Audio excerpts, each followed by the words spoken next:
Have you ever felt like God wasn't hearing you? Like, no matter how many times you prayed or how many times you changed up the word of your prayer, it seemed like he never answered. And you start to maybe even question God, like, is God even real? If God was real, why is this happening to me? Or why is that happening to that person? If God is so good, why isn't he hearing me? I'm being a good person. I'm doing the right things. Well, I'm here to tell you that the reason your prayers aren't being answered is because you don't understand what I'm about to break down in this video. And once you do understand the information I'm about to give you, your prayers will always be answered. See, I used to be a former atheist. I didn't believe in God for 23 years of my life. But once I found God, I became fascinated. I started delving into the Bible. I've been reading the Bible every day for almost a year now. I attend church every single Sunday.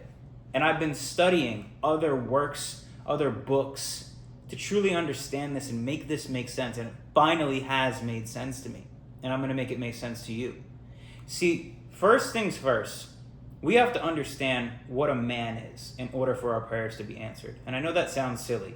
He has a dick. He has a penis. Okay, great. That's not what I'm talking about. Oh, a man's tough. No, that's not what I'm talking about. The only thing that makes a man is his mind. Everything else can be found in a pig or in a horse. Most people don't understand that God has given us something very special, that if we tap into it, we can really start to manifest and create the dream life that we want. I used to be stuck at a job I hated, making $500 a week. I was fat. I was a slave to my vices, to pornography, to weed, to alcohol.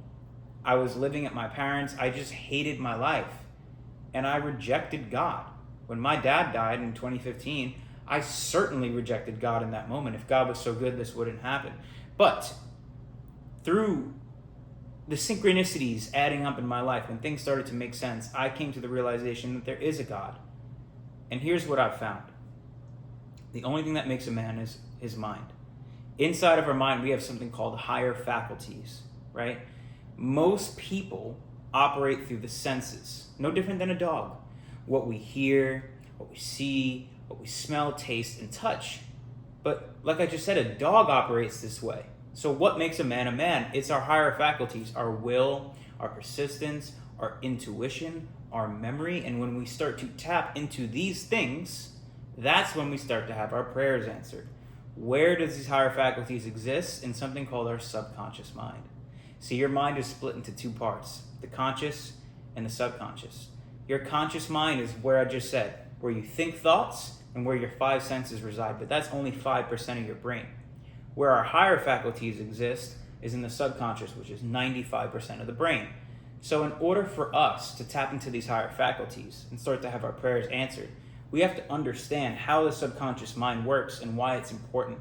See, when you think a thought, whether you think it's something of significance or just a thought that just crosses your mind, it gets deposited into your subconscious, and your subconscious is where all your habits are formed and where your belief is formed.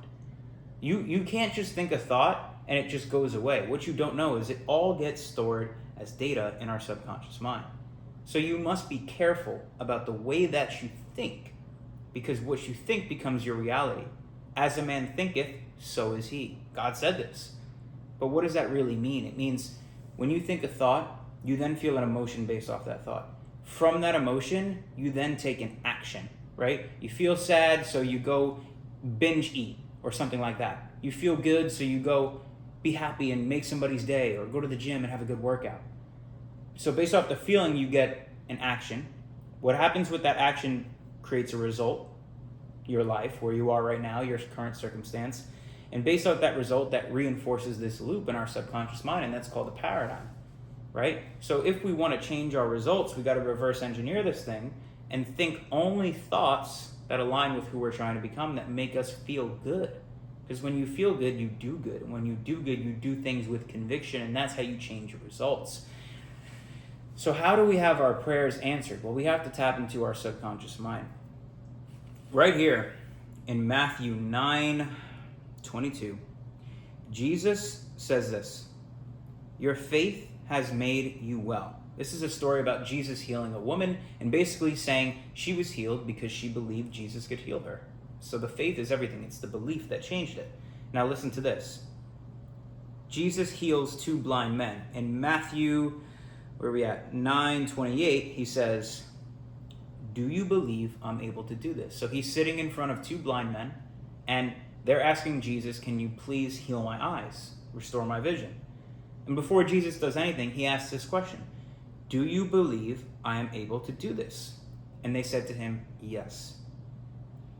He then touched their eyes and he said, according to your faith, it be done to you. And their eyes were opened. The Bible teaches us how to live our life. This is not like some sort of historical book. I mean, obviously it's history. Jesus was a real person, but the Bible is the best self-development book in the world, but it also teaches us the universal laws. It teaches us how things are. Like the law of gravity states, if you drop something that weighs more than air, it's going to hit the ground. But there's also the law of polarity, the law of attraction. There's these universal laws that are invisible, but they're as real as this book hitting the ground. Your thoughts are material. Your thoughts are as real as this solid piece of book right here, right? So when you start to understand this, it starts to make sense. According to your faith, it shall be done to you. What does this mean? It means if you don't genuinely believe your prayers are going to be answered, then they're not going to be answered. It is the belief that changes everything. If you don't believe you can get jacked, right? Let's just say you think you have bad genetics and you don't believe that you can get jacked. Even if you go to the gym, you're not going to get jacked. Even if you eat clean, you're not going to get jacked. And this is why. Back to what I said before. You think you're not going to get jacked leads to you feeling demotivated, leads to you feeling sad. So when you take action, you don't take it with full conviction because subconsciously you don't think that you can do it. So you're taking now a half-ass action. Based off you taking action half-ass, 1 foot in, 1 foot out, you get a subpar result. You don't get the result you want, which reinforces the belief, see, I knew it was my genetics. No, it was the way you were thinking. It was the fact that you thought it was your genetics that stopped you from actually achieving your goal. And it works the same way with prayer. You can pray things all you want. You could think things all you want. You could think about getting rich all day long. You could think about getting jacked all day long. But if you don't believe and have faith that it's going to happen, it's not going to happen. And prayer works the same way. The secret to having your prayers answered is belief. I used to pray, God, if you're real, you'll heal my dad. You won't make him sick. You won't give him cancer. But deep down in my subconscious mind, I was like, God can't do anything. He already got terminal illness. So nothing happened. I remember when I used to pray to God, hey God, please, show me a path to get out of this job and start my own business. But I didn't genuinely believe that can happen, and nothing changed. But once I started to change the way I think and develop real belief and conviction in, okay, maybe God can do these things through reading the word, that's when things started to manifest. I currently have my own business. I quit my job. I got in fantastic shape. I did all the things I wanted to do because I believed God would pull through, and then that's when it started to happen. So you have to be very, very careful about how you do this. Now, I want to show you this book called Feeling is a Secret by Neville Goddard. Highly recommend it. It's like 30, 40 pages. It's such a quick read, but it's so powerful. And in this book, he talks about prayer, and I want to read you this little piece because everything, if you study the subconscious mind, and I've read countless books on this, studied this in depth, you will find that the answers to manifest and the law of attraction and hack your subconscious mind is all from the Bible, right? It's all from God. So check this out. Prayer, like sleep, is also an entrance into your subconscious. When you pray, you enter your closet, and when you have shut the door, pray to your Father, which is in secret, and your Father, which is in secret, shall reward you openly. Jesus often talks about when you pray, you do it in secret. When you do a good deed, you do it in secret, because God's all about being good in the heart. God sees everything that you do. You don't need to brag and boast about this stuff. Prayer is an illusion of sleep, which diminishes the impression of the outer world and renders the mind more receptive to suggestion from within. The mind in prayer is in a state of relaxation, receptivity, akin to feeling attained just before dropping off to sleep. Prayer is similar to sleep, right? When you go to sleep, you dream. Your dreams come from your subconscious mind. All the thoughts you think throughout the day is what is going to occur in your dream. Your dreams aren't random. Prayer is in the same way. You have to get into that meditative state when you pray, right? In order to really have conviction in something, you got to feel it. So one last verse in this book. Prayer is not so much what you ask for as how you prepare for its reception. Whatsoever things ye desire when ye pray, believe that you have received them, and ye shall have them. The only condition. The only thing stopping your prayers from getting answered is the genuine belief that they're going to be answered. And you have to do this through feeling. So when you pray, people will often ask God for things. But God's already given us higher faculties, like I mentioned earlier. Therefore, we already have the ability to create because we were formed in God's image. He's given us free will. He's given us the ability to create our dream life. The only limitations to what we have when it comes to what we can create are the ones that exist inside of our subconscious mind. They aren't real. We really don't have limitations. If you look at somebody that has the life that you want, the only difference between you and them is the fact that they believe they were going to have it. Study any wealthy person, any person who's successful in any field. They believed they were going to have the thing when they had no physical evidence of having it. Prayer works the exact same way. Like I said, there are universal laws. You can't avoid them. They're real. So it's the belief. So when you pray, don't ask God, please give me this. It's already yours. The second you believe you have it, it's yours. Think of it like this. Whatsoever things ye desire when ye pray, believe that you have received them. Believe that you have received them. Believe that you have received them, and ye shall have them. If you've already received something, if you said you wanted $100 and I gave you that $100, let me change it. If you wanted $1 million, boom, I gave you the $1 million, how would you feel? You would feel incredible. You would think about people coming up to you and be like, whoa, you made $1 million. You would think about the feeling you're going to get when you buy that thing, when you retire your mom. You would feel amazing if I handed you $1 million. Well, if you're praying, you don't need to ask for the $1 million. You need to thank God for already giving it to you because you already have it. And feel the feelings, the belief. Belief creates feeling. The feelings of what it would feel like if that was already yours. And that's the trick. That is the secret. It is the belief and the feeling of already having the thing. And in order to do that, you need to get into a meditative state. God always says, go in silence, go in a room where no one can see you and pray. Relax yourself and envision.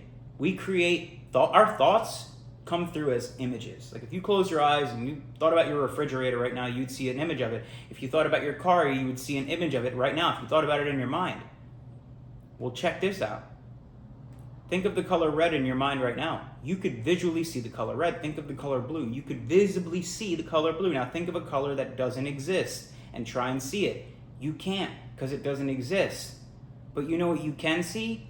You still have visions of yourself living your dream life. You have visions of yourself being more wealthy. You have visions of yourself getting that dream relationship. You have visions of yourself being in better shape. Well, if you can see it in your mind, and you can only see things that you've already seen, because we think in images, therefore God already has given it to you.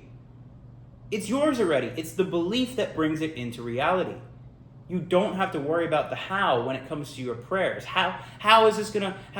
No, you can't do that. If you were to jump off a super high diving board into the pool, you wouldn't think about how am I going to land? You're going to think about where am I going to land? And it's like that when you're trying to manifest prayer.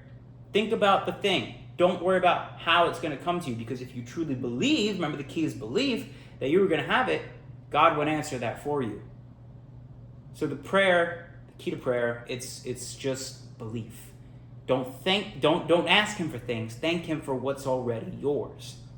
And the deeper you can root your faith and believe, what does it say in Matthew? According to your faith, it will be done to you. Jesus was healing blind people, resurrecting the dead.